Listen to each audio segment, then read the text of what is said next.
Mahoro neza, kaze mwana wakora Ategekanya Ikirere.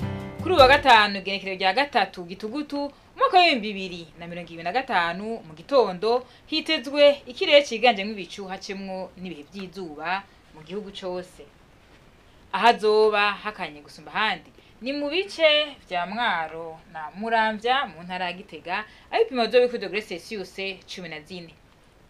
Ku muhingamo naho hitezwe imvura mu gihugu cose, iyo mvura ikazoba iri mu ituragaro mu turere twa Karusi, Cankuzo, Muyinga, Kirundo, Ngozi na Cibitoke.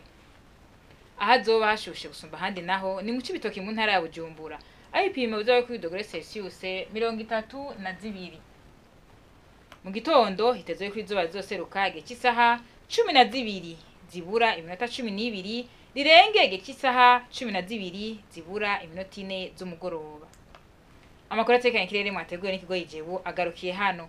Mwakoze cyane kuyakurikirana naho butaha.